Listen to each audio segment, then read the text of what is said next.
Assalamualaikum warahmatullahi wabarakatuh. Alhamdulillahi rabbil alamin. Allahumma shalli ala sayyidina Muhammadin abdika wa rasulika nabil ummi wa ala alihi wa sahbihi wa barik wa sallim tasliman katsira biqadri azumati dzatika fi kulli waqtin wa hinin. Rabbi shrah li sadri wa yassir li amri wa hlul 'uqdatam min lisani yafqahu qawli. Hassantukum bil hayyil qayyumil ladzi la yamutu abada wa dafa'tu ankumus su'a bi alfi la haula wa la quwwata illa billahil aliyyil azim. La haula wa la quwwata illa billahil aliyyil azim. La haula wa la quwwata illa billahil aliyyil azim. Amma ba'd. Ahil aziz Kang Kyai Jilani Ibni Al-Karim Kang Kyai Muhammad Azza Iqdam Mujahid dan semua abna'i wa banati Ma'had As-Suffah, dalam kesempatan ini setelah bersyukur, berselawat salam, ta'zim wa ikroman kepada kalian yang hadir di pagi ini, semoga selalu dalam anugerah Allah. Saya ingin menyampaikan sebelum syahadat kita baca bersama-sama dan doa khatmul Quran terkait dengan makalah dari Sayyidina Ali karramallahu wajhah. Beliau menyampaikan unzur maqala wala tangzur man qala, atau teks aslinya itu unzur ila maqala wala tangzur ila man qala. Unzur padha nengalono sira ilama maring apa wae fenomena, keadaan, keilmuan, kemanfaatan, keutamaan, kebenaran. Kala kang ngucap sapa wong ing mah. Nah, gitu nggih. Kala kang ngucap sapa wong ing mah. Wala tangzuran aja ningali sira ilaman maring wong secara personal, secara sosok person. Kala kang ngucap sapa man ing mah. Intinya dari makalah Sayyidina Ali ini adalah agar kita itu melihat apa yang dikatakan, jangan melihat siapa yang berkata. Karena kalau ukurannya siapa yang berkata, itu banyak hal yang tidak kita duga. Mungkin hari ini seseorang itu istiqomah, besok tidak. Orang hari ini berbuat baik, besok tidak. Atau sekarang ini orang itu tidak berbuat baik, besok berbuat baik. Atau kelihatannya orangnya orang nggak menjaji, nggak begitu penting. Dalam ruang kehidupan di masyarakat itu tidak diperhatikan, tidak diperhitungkan seseorang. Tapi omongannya bagus. Makanya itu jadi masalah kalau kita melihat objek yang kita lihat itu dilihat dari person manusianya. Jadi masalah ketidakpuasan, masalah suudzon, masalah kecurigaan, kebencian, ketidaksetujuan, akhirnya akan melahirkan konflik di sana. Makanya yang paling tepat sesuai dengan maqam Sayyidina Ali sebagai kunci ilmu, pintu ilmu itu, pintunya Nabi Muhammad, kuncinya Sayyidina Ali. Itu ya dipedomani. Untuk apa? Supaya kalian itu betul-betul menjadi orang yang berilmu. Dimulai dari memandang sesuatu dari apa yang dikatakan, bukan siapa yang mengatakan. Lah, sekarang pertanyaannya bagaimana mengukur apa yang dikatakan itu benar atau tidak benar. Sementara kita nggak ada kesempatan, mungkin karena kesibukan, membuka literatur klasik atau ros. Kita nggak ada kesempatan buka kitab yang lain, mungkin karena kesibukan, karena materi yang kita pelajari itu belum sampai ke sana misalnya. Tapi kita punya batu loncatan untuk memahami sesuatu itu baik atau tidak. Sehingga kita tidak jatuh pada siapa yang mengatakan, tapi kita betul-betul fokus pada apa yang dikatakan. Lah, bagaimana untuk memahami apa yang dikatakan itu masuk dalam standar yang bisa kita pedomani dalam kehidupan ini? Pertama, apa yang dikatakan itu bisa kita pahami rasional atau tidak. Nah, jadi sesuatu yang dikatakan rasional itu biasanya karena ada perbandingan, rasio, perbandingan antara satu hal dengan hal yang lain. Di antara dua hal ini yang paling baik yang mana?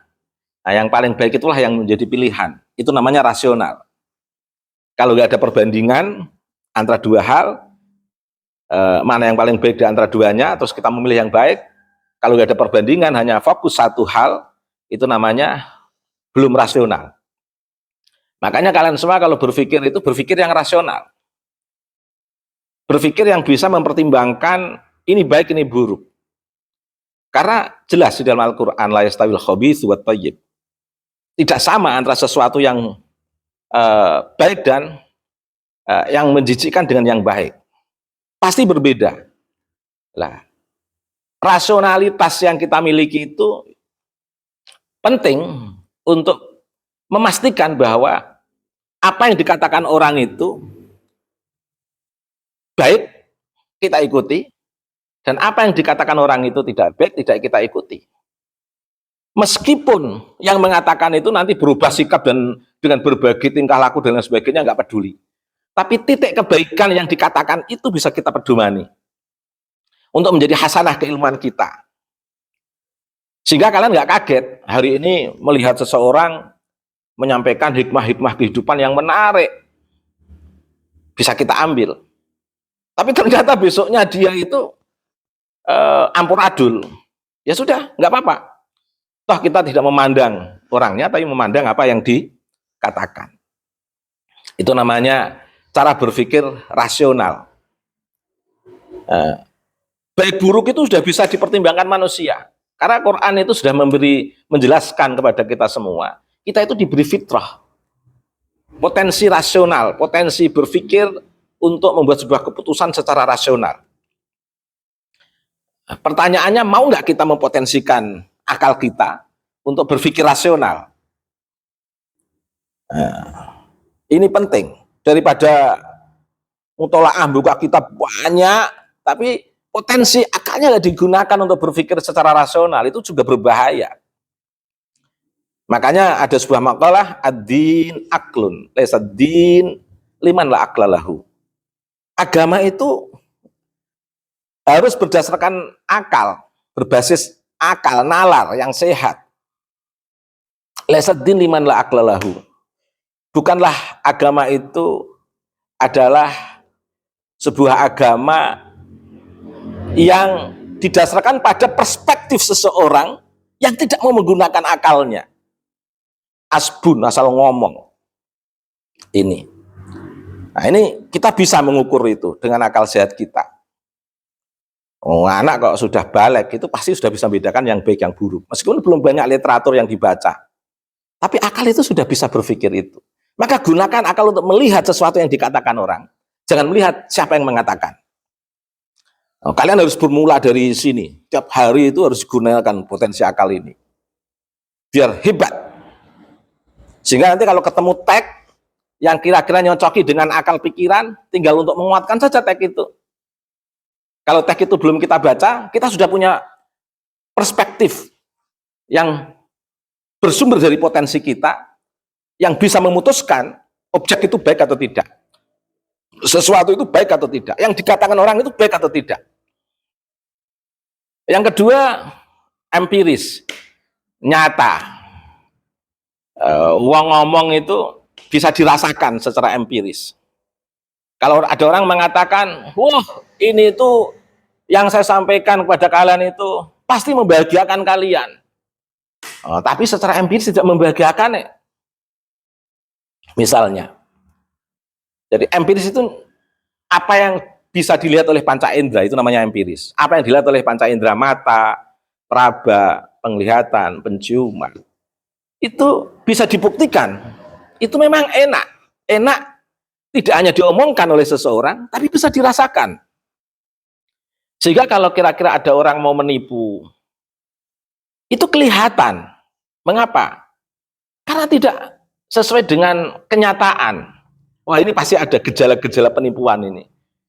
Karena orang yang ngomong ini itu tidak sesuai dengan apa yang kita saksikan dari panca indera kita itu. Bahkan yang diomongkan itu nanti akan berdampak kepada sesuatu yang negatif. Nah, realitasnya nanti itu akan merugikan. Nah, sehingga kalian tidak tertipu. Oh, ini penting. Berpikir secara empiris namanya. Berpikir secara indrawi. Indra itu bisa menjadi potensi kita untuk melihat sesuatu itu yang dikatakan orang itu bisa dirasakan baik atau tidak. Bisa dinikmati atau tidak. Atau merugikan. Nah, bisa saja kalau orang cerdas merugikan di satu sisi, menguntungkan di sisi yang lain.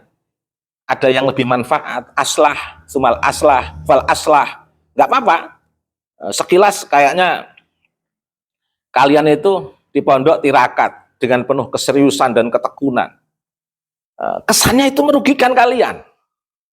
Tetapi secara empiris, secara panca indera, kalian nanti akan bahagia dengan kondisi kehidupan di pesantren yang sederhana, yang penuh kesederhanaan, tidak makan juga tidak terlalu mewah seperti di rumah, waktu banyak digunakan untuk belajar. Kesannya secara empiris itu merepotkan kalian. Tapi dalam jangka panjang, itu nyata membahagiakan kalian. Nah, ini cara berpikir empiris itu nanti akan bisa diukur kemanfaatan dan apa yang bisa dirasakan. Sehingga kalau ada seorang mengatakan kamu sing tekun, sing rajin, enggak perlu melihat apa yang ngomong itu, tapi yang dikatakan itu benar nggak secara empiris? Manfaat atau tidak? Oh, ternyata manfaat. Memang ketekunan dan kerajinan itu berdampak luar biasa.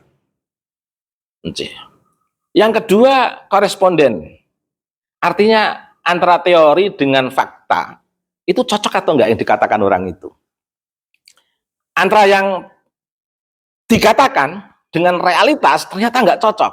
Oh, berarti ada yang tidak beres ini. Misalnya ada orang mengatakan, oh, saya itu, ada orang mengatakan, dididik oleh leluhur-leluhur kami tidak boleh sombong. Nah, tidak boleh mengunggulkan nasab misalnya. Apa artinya mengunggulkan nasab? Tapi itu pilihan Allah. Oh, secara teori dia itu tidak ingin mengunggulkan dirinya, tidak ingin mengunggulkan nasab. Tapi faktanya dia kemudian mengatakan itu pilihan Allah, itu sebenarnya sudah memasumkan diri. Antara teori dan fakta tidak sesuai. Mengajarkan kebaikan. Jangan berkata-kata kotor. Jaga lisan, jaga lisan. Karena berkata-kata yang baik itu bagian daripada ajaran nubuah min Nabil Mustafa Muhammad SAW. Secara teori dia mengatakan begitu. Lanjutan omongannya dia mencaci orang kesana kemari dengan nyebut nama-nama hewan. Ini artinya apa? Antara teori dengan fakta tidak sesuai. Dia itu mengajarkan kebaikan, tapi moralitasnya buruk. Kami dididik untuk berbuat baik, kami dididik untuk memuliakan orang lain. Teori, tapi prakteknya tidak memuliakan orang lain. Kami dididik untuk tidak mengunggulkan nasab. Prakteknya menghina orang-orang yang tidak punya nasab misalnya. materi yang alhamdulillah ditakdirkan oleh Allah dengan hidup penuh mewah dan tercukupi oleh Allah. Alhamdulillah ini semua saya gunakan untuk kebaikan. Tapi prakteknya tidak. Nah itu kalian bisa melihat itu. Apa yang dikatakan orang itu bisa kalian lihat. Cocok tidak antara yang dikatakan dengan fakta yang sesungguhnya. Itu.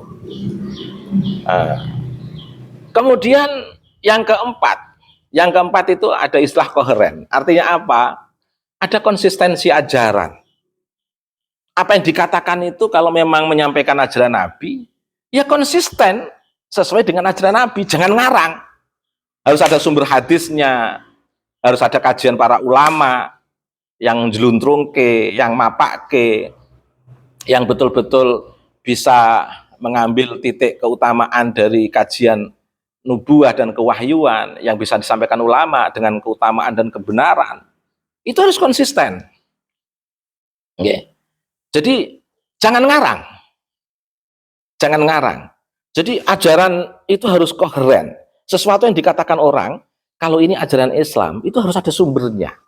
Sumber aturosnya. Di dalam aturos itu ada kewahyuan, ada kenabian, ada makalah ulama, keutamaan-keutamaan.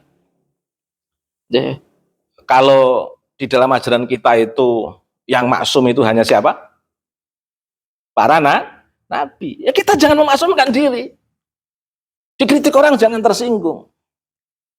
Oke. Jangan pengen ngunggul-ngunggulkan rasial kalian. Wahai manusia.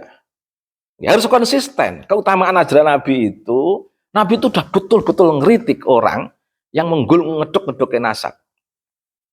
Nah, bahkan tidak ada bedanya antara Arab dengan non-Arab. Itu harusnya sudah dihapus itu. Sistem kasta di dalam Islam. Itu ajaran Nabi. Dan harus konsisten, harus kita terapkan sampai sekarang ini. Jangan sampai apa yang kita sampaikan itu seolah-olah Nabi lebih mulia. Dia lebih mulia daripada Nabi. Seolah-olah mungkin karena merasa punya nasab tertentu yang dia unggul-unggulkan, seolah-olah kekasih Allah itu di bawah dia, wali-wali Allah itu di bawah dia. Sampai mengatakan kalau ada wali Allah tidak menghormati dia dan komunitasnya, walinya dicabut. Itu repot itu. Sampai para ulama pun statusnya harus di bawah dia. Sampai bisa menghentikan siksa neraka misalnya. Loh, Allah kok kalah malah. Itu kan tanpa disadari keluar dari ajaran nubuwah minabil Mustafa Muhammad SAW. Tidak konsisten, tidak netepi ajaran Nabi, mengarang sendiri. Ada dua kemungkinan, mungkin karena dia tidak bisa baca kitab. Ada kemungkinan, mungkin kitab yang akan dijadikan promosi itu tidak ada. Intinya apa? Siapapun yang berkata dari manapun, kalau memiliki keutamaan dan kebenaran dipakai. Ada keutamaan yang dikatakan orang Arab dipakai, ada keutamaan yang dikatakan orang Jawa dipakai, ada keutamaan yang dikatakan orang Jakarta dipakai, dipahami apa yang dikatakan orang Jakarta, Surabaya, Temanggung, Jember, Rembang, yang dikatakan orang Syria, orang Yaman, dikatakan orang Arab, yang dikatakan dari manapun orang itu, ketika mengatakan sesuatu, jangan dilihat orangnya, tapi dilihat apa yang dikatakannya. Termasuk wong Jawa kita endisani. Kalau dia mengatakan sesuatu, lihat apa yang dikatakan. Jangan melihat posisi dia sebagai orang yang mengatakan. Lah, sehingga kita betul-betul fair. Fair memahami orang dari apa yang dikatakan, bukan memahami orang dari person atau sosoknya. Karena bisa repot kalau memahami orang dari sosoknya. Nah, ini memastikan bahwa Nabi punya ajaran bahwa seluruh umat manusia adalah mulia. Sudah jadi umat Nabi Muhammad, sudah jadi orang Muslim itu sudah mulia. Nah, jadi itu rahasia makola itu di situ itu. Sehingga makola itu isinya itu ya yang dikatakan itu isinya memiliki nilai keutamaan dan kebenaran yang di situ rasional, di situ bisa dirasakan secara empiris, di situ bisa sesuai antara teori yang disampaikan dengan fakta, di situ memiliki konsistensi ajaran kenabian, betul-betul disampaikan oleh para salafus shalihin, bukan menyimpang dari ajaran salafus sholihin. Mengikuti ajaran salafus sholihin tapi menyimpang dari ajaran salafus sholihin. Katanya Ahlussunnah wal Jamaah, bukan Syiah, tapi ajarannya penuh dengan Syiah. Okay. Katanya Ahlussunnah wal Jamaah An-Nahdiyah, tapi ajarannya penuh dengan Wahabi. Banyak orang-orang Wahabi yang ikut numpang kendaraan orang-orang NU ini. Dan banyak juga Syiah yang numpang kendaraan Habaib dan kendaraan orang-orang NU ini. Repot. Dan kita harus konsisten mempertahankan ajaran Ahlussunnah wal Jamaah. Melihat orang dari apa yang dikatakan, bukan melihat orang dari personnya orang tersebut. Sehingga kita akan banyak hasanah, banyak keilmuan. Sehingga siapapun yang mengatakan kalau punya nilai keutamaan dan kebenaran yang dipakai.